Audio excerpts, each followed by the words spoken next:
Welcome to the Plaid Sheep Oracle. This is a collective reading that is about this current set of eclipses. The lunar eclipse in Libra, and then the solar eclipse in Aries. And although sometimes we sort of hype up events like eclipses, this one does seem to be very significant. And it may be, for me, both the lunar and solar eclipse are conjunct a personal planet, one of mine, or a natal chart planet. But I think that collectively this is also significant. There's been, leading up to it, a whole bunch of solar activity. There was an X-class flare and a coronal mass ejection and a bunch of M-class flares and geomagnetic storms, all in the lead up to this eclipse. So there is an enormous amount of energy. When I was doing the Libra reading yesterday, the eclipse came through, as well as a desire for an eclipse reading, and for the fairies, for my Faeries Oracle, for the Fae folk to deliver a message. And you'll see the setup is sort of different. And the cards are saying slightly different things. So usually the deck that's left after I've pulled cards, this is the visible underlying and then the invisible underlying, but it's a little different today, as you will see as I go. So we start with this in the tunnels of our ancestors. And the card normally has some very nice things, right? Our connections to our ancestors and lovely things. But today it wants to say, get out. Get out of the tunnels of your ancestors. I think the message that has run through all of the readings since I began this channel is that the past is not a map to the future. If you've been using previous events to try and predict what's going to happen in the future, stop it. You know, if you're an astrologer and you've been thinking about Pluto and Aquarius and you've been, looking back at what happened the last time he was there, stop it.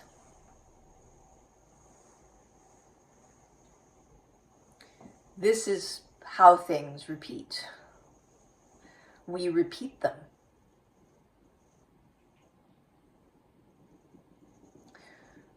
We want to get out.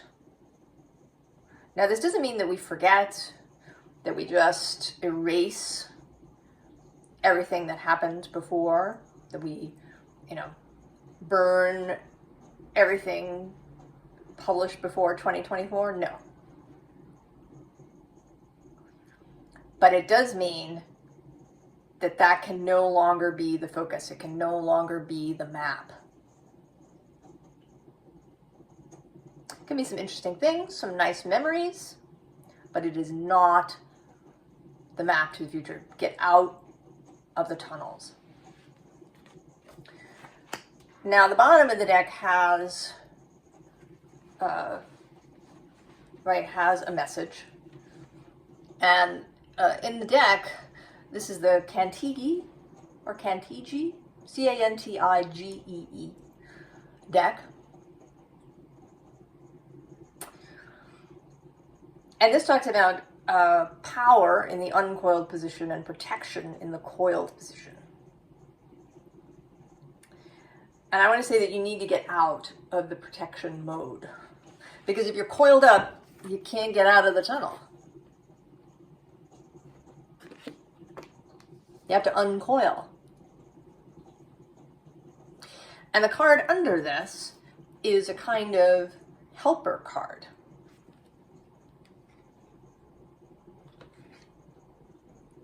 And that is the sentient nest, which talks about how we are surrounded by life, surrounded by consciousness. So it's a comforting message that you have a connection to Source, to your wider self, to all things that will help you, that will guide you, so that you don't feel like you have to stay in this coiled position. There's also this card, which I'm sort of seeing now as I'm going along. The setting sun sings the song of unmaking. Unmaking, every day is new. Today is new. Anything can happen.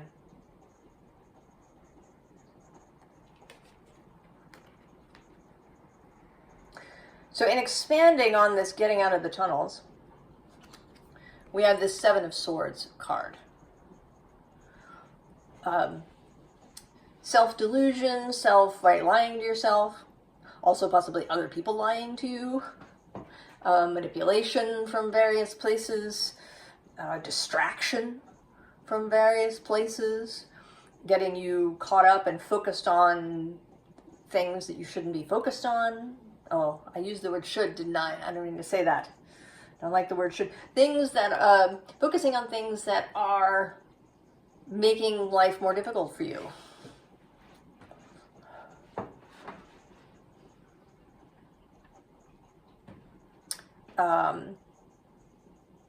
All of this mental clouding.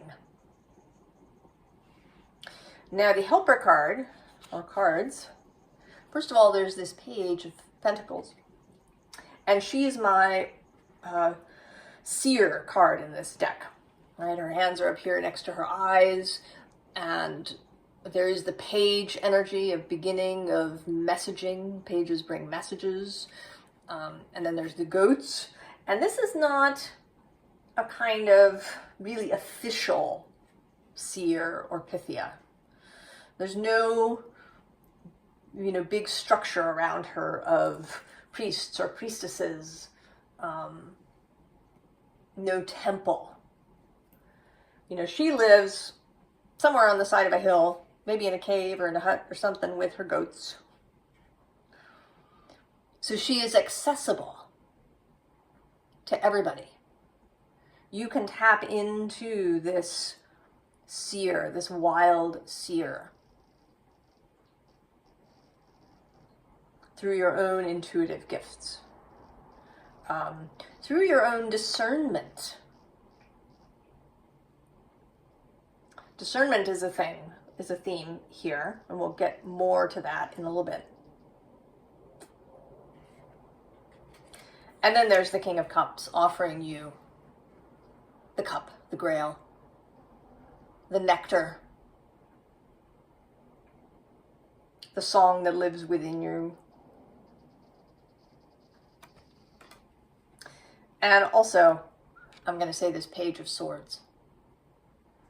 Open-mindedness, the willingness to receive new information.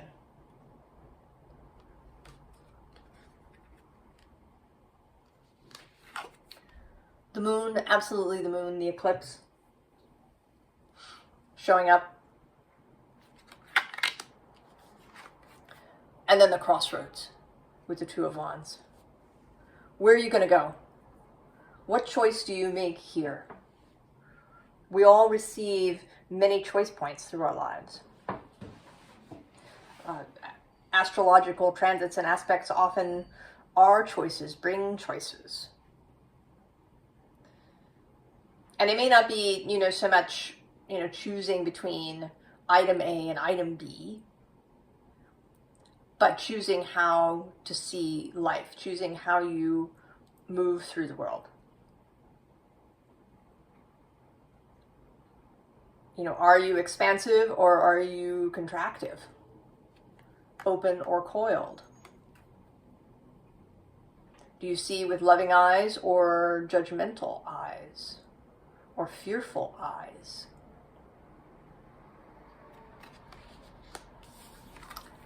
And then the world. The new world, the ending and the beginning.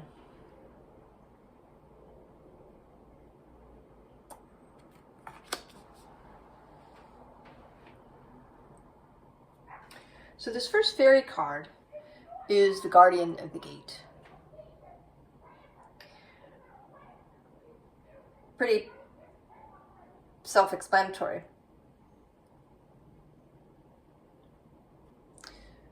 Going through this gate. The gate is an image that came up in the Libra reading yesterday. Stepping through it into the eclipse space. Making that choice to go. And the helper energy here is the Laume. She's about giving and receiving. And I want to say that it's both things. That the giving aspect is, you know, both generosity, you know, feeling the abundance and expansiveness of the universe and all things enabling you to give, but also giving up things, and the energy of surrender as well. And the surrender is kind of on both sides. It is both surrendering the fight, surrendering old beliefs, giving things up, to surrender in terms of, right, to give something up. And then also surrender in the sense of receiving, opening your doors, allowing things in, surrendering control.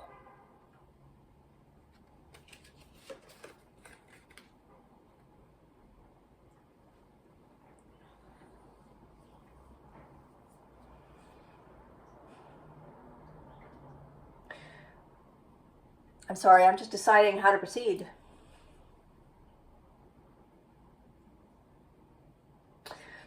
I think maybe it'll be a little bit at a time. The Six of Swords comes up here, right? Moving, traveling. And the helper energy here is the sun. So being guided, following the sun, following your own light, following that which you love, following that which fills you with light, which is creative and generative. And actually also the Emperor. Wisdom, sovereignty, capability that you have. It may not always feel that way to you. You may not always feel Emperor-like in your life. But being the Emperor doesn't mean that you always know exactly what to do, or that you are always right, that you're always in control. In fact, the enlightened Emperor knows that there are only some things that he can control. And he knows that what he wants to rely on is his skills and his experience when he meets a new event.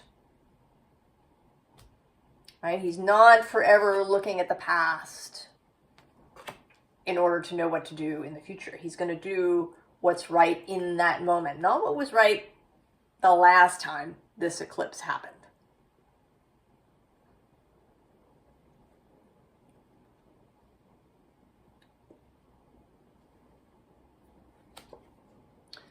Then the Three of Sacred Circles. The connection to others, the ability to work with others, as well as working with spirit and with nature.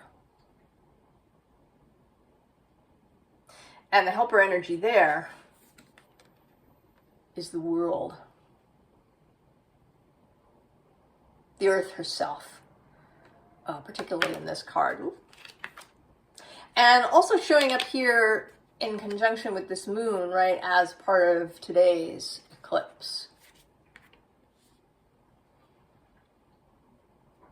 The moon was eclipsed by the Earth's penumbra. It was a penumbral eclipse. And eclipses, I think eclipses reveal. There are astrologers I know who say that eclipses conceal, but I disagree. I think that they reveal, even though something is, right, occluded. Often when you cut off a light source, something might become more visible. You know, in the case of the sun, which is so bright, you know, if something is really bright, it can wash out detail. Or you can be blinded, right? Like being snowblind.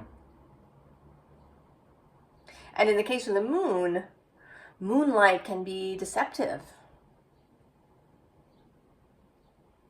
And if it's a really bright moon, you won't really get your dark eyes.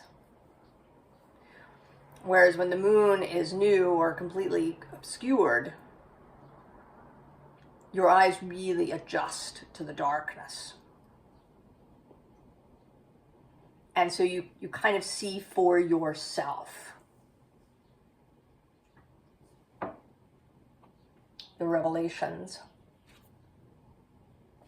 Then the King of Cups. And I see him as engaging in a creational practice. He is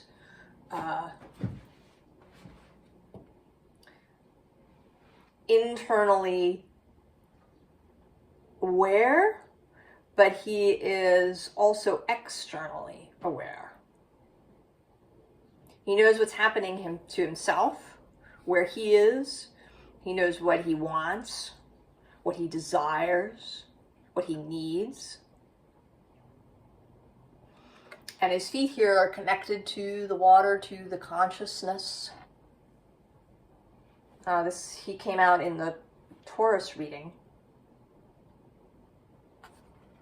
as the master of the watery realm. So creation, manifestation.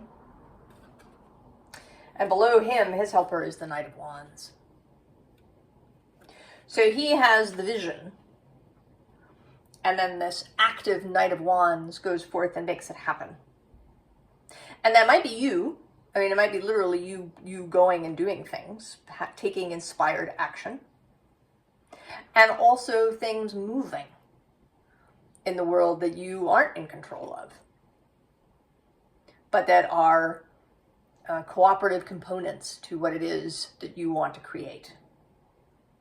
And actually also below that, another helper is the Nine of Cups.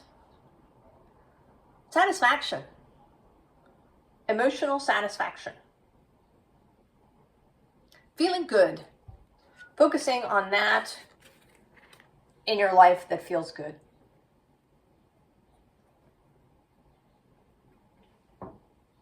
Knowing that you're okay right now.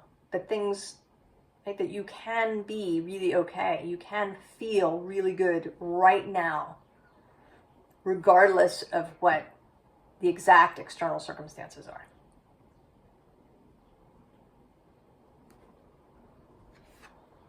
So the first fairy is Ji Hobya.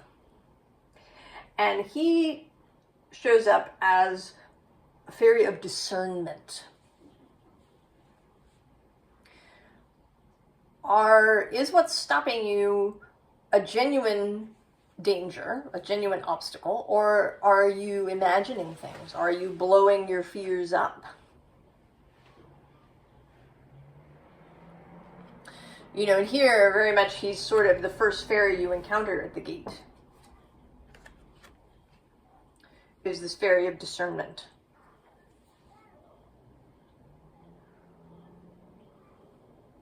Where are you in your own head? Are you going to let him perhaps dissuade you, convince you that you're not ready when you really are?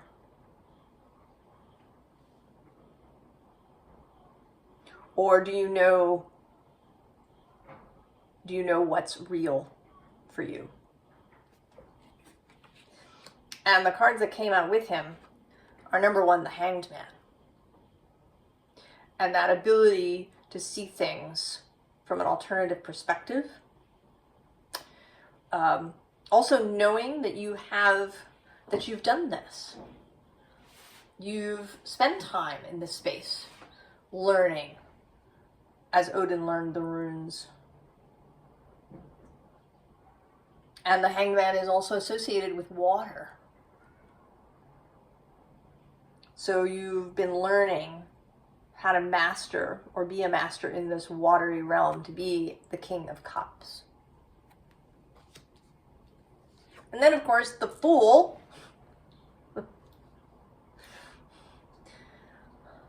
Taking that step over the threshold, across the gate, across into the new space, and doing it newly, doing it without a map. Trusting in your skills and experience. And Temperance.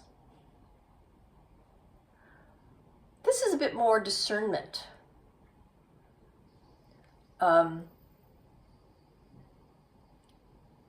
Knowing when to be the tiger and when to be the lamb.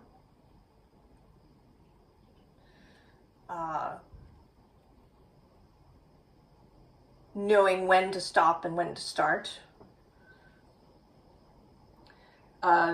Being discerning about people too. Knowing who you meet. Have you met the tiger or the lamb?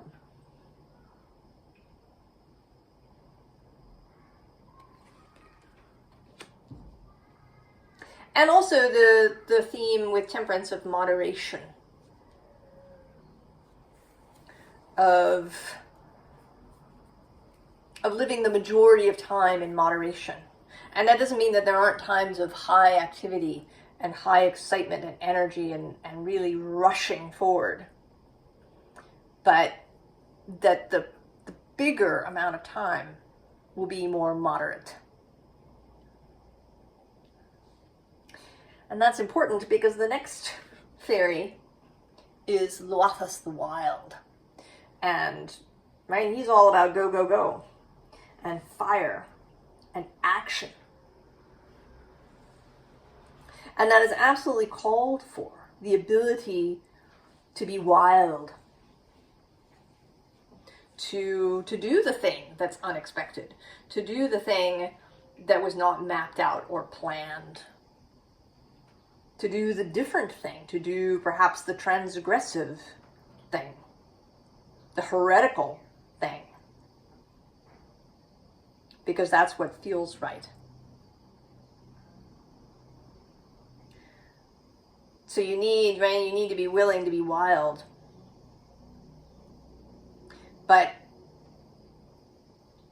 to temper that.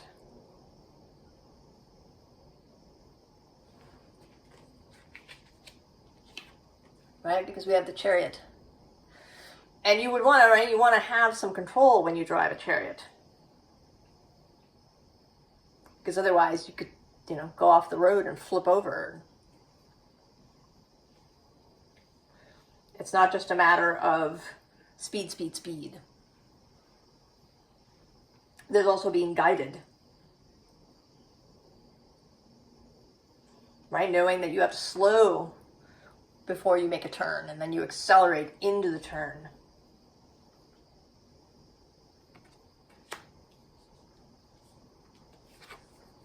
And the Magician. Creation. And creation from perhaps an unexpected place. Calling into being options that maybe didn't exist before, or perhaps just didn't exist for you before. Having the 4 elements isn't limiting. He can make anything out of the 4 elements. And he doesn't have to use a cookbook or a recipe book that somebody else wrote. he can do it for himself.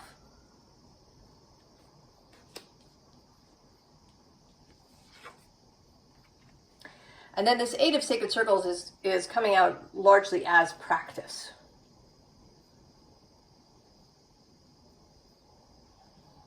As practicing all of these things. And we all, I think, have different,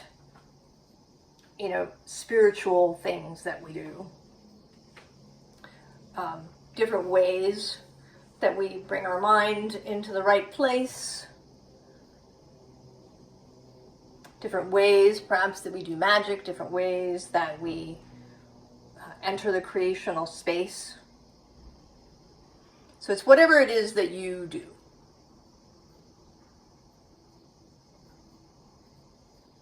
And really enjoying doing it.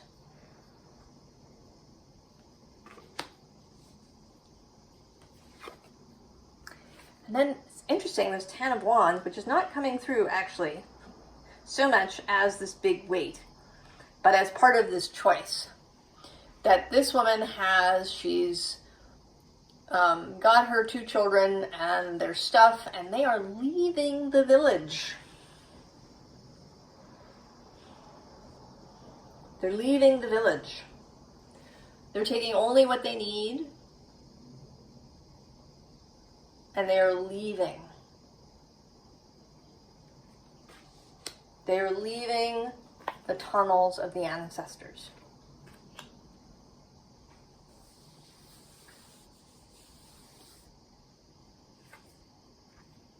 And then the piper with the call. The music that calls you forward. The music of your desire, of your inner grail.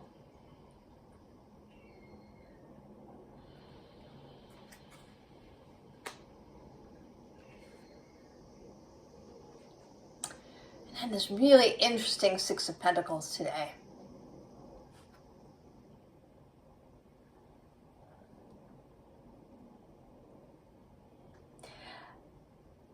And here we have, right, the past and the future. And the past is trying to hand over this pearl. But the future, she isn't taking it. Right? She's got her own, piece of jewelry kind of going on here. Her own thing that she's carrying. She might take one last look at the pearl. She might know that she will remember the pearl fondly, as she will remember this man, her grandfather perhaps, fondly.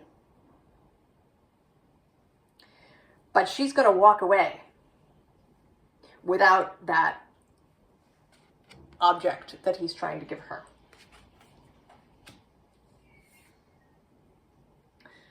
And as she goes and grows, right, she's going to make her own objects. Ones that she wants, that fits the future that she's walking into, that match her desire, her vision for the world that she wants to inhabit. And I think that she wants others to inhabit. I think, right, we want everybody to feel good, to have satisfaction in their lives. But we can't control that.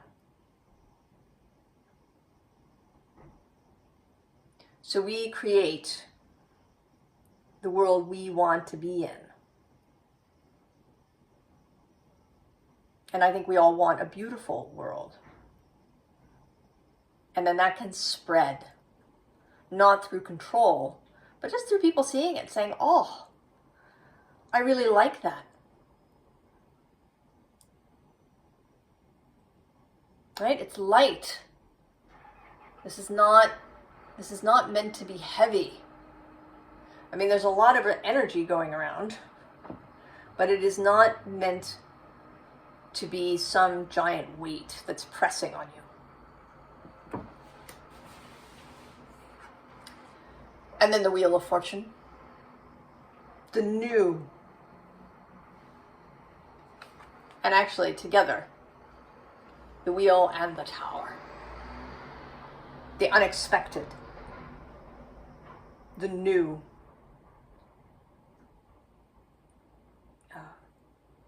what has never come before.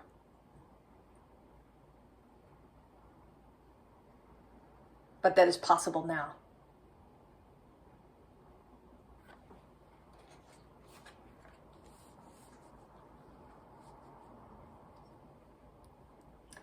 So there we are, collective.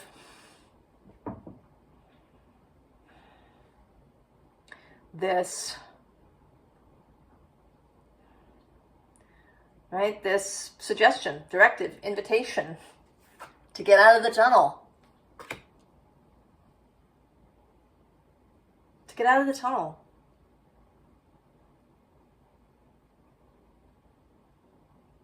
To follow that, to follow the beautiful song, to follow the beautiful energy that runs through all of us.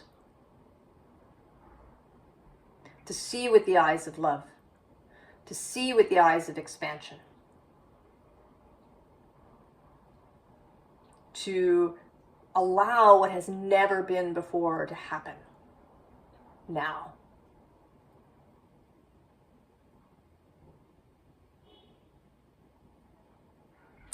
I sort of feel, I don't usually do this, but since we're different anyway, to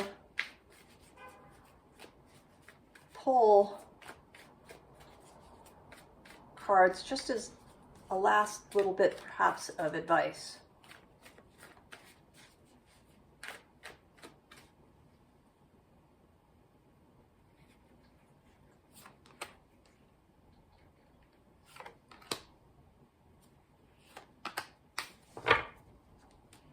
Of course, bottom of the deck, the Nine of Wands, my celestial cosmic host card that is in readiness for you. And below that is the World. And actually below that, a Page of Pentacles, oh, and the Emperor.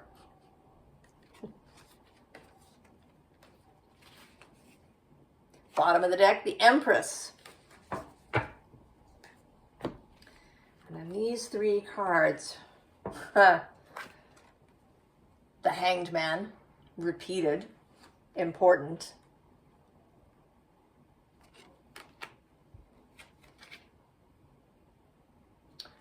The Four of Swords.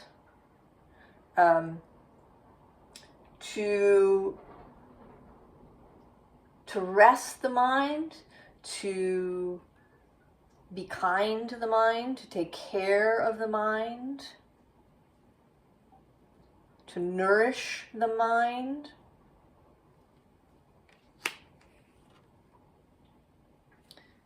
And the Queen of Cups. So both the King and the Queen of Cups.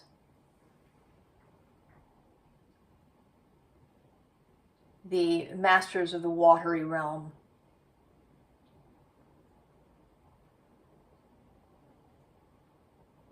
And she really experiences it, right? The queens are embodied. It's really experiencing,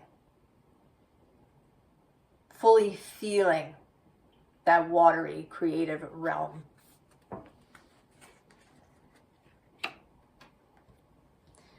I think it's exciting.